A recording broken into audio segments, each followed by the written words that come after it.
జై తెలంగాణ.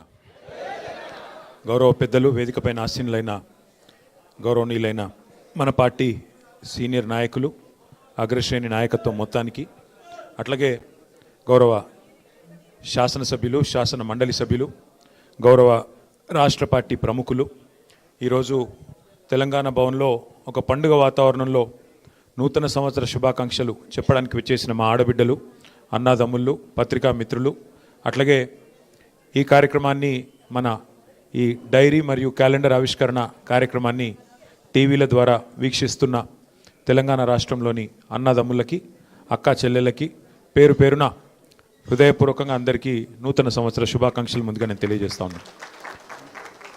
క్యాలెండర్లు, డైరీలు మారుతూ ఉన్నాయి, క్యాలెండర్లో తేదీలు మారుతూ ఉన్నాయి, సంవత్సరాలు మారిపోతూ ఉన్నాయి. కానీ కాంగ్రెస్ ప్రభుత్వం మీద ఎన్నో ఆశలతో ఓట్లేసిన ప్రజల జీవితాల్లో మాత్రం గత 2 సంవత్సరాలుగా ఎలాంటి మార్పు రాలేదు. ఇంకా ఏమైనా మార్పు వచ్చింది అంటే అది తిరోగమనం వైపు, అంటే తిరిగి ఏదైతే పాతకాలంలో ఉండే పరిస్థితులు ఉండేదో, తెలంగాణ రాక పూర్వం, కేసీఆర్ గారు ముఖ్యమంత్రిగా పదవి బాధ్యతలు చేపట్టక పూర్వం మళ్ళీ అదే పరిస్థితి ఈరోజు తిరిగి తిరోగమనం వైపు ప్రయాణిస్తున్న ఈ సందర్భం స్పష్టంగా మనకు కనబడతా ఉన్నది. ముఖ్యంగా ఈరోజు మనం ఆలోచించాల్సింది, మనం ఇక్కడ వేడుకల్లో ఉన్నాం కానీ తెలంగాణ వ్యాప్తంగా రైతులు యూరియా దొరకక వేదనలో ఉన్నారు. చలికాలంలో ఈరోజు పొద్దునే నేను చూస్తూ ఉన్నాను, చలికాలంలో ఇంతటి చలిలో మొత్తం రాష్ట్ర వ్యాప్తంగా ఉన్న రైతాంగం ఒక్కొక్క యూరియా బస్తా కోసం అల్లాడిపోతూ ఇవాళ గంటల తరబడి, దినాల తరబడి లైన్లు కట్టే దుస్థితి మళ్ళీ తెలంగాణకు దాపురించిన పరిస్థితిని మనం చూస్తూ ఉన్నాం.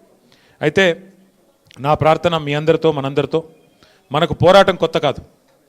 14 ఏళ్ళు ఆనాడు అటు కేంద్రంతో ఇటు రాష్ట్రంలో ఉండే సమైక్యవాదులతో పోరాటం చేసింది కేసీఆర్ గారి నాయకత్వంలో, మీ అందరి ఆశీర్వాదంతో.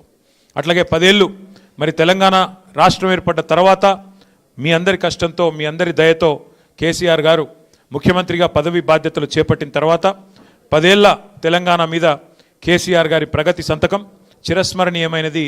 దాన్ని ఎవరు తుడిపేయలేదనే మాట కూడా నేను మీకు గుర్తు చేస్తూ ఉన్నా.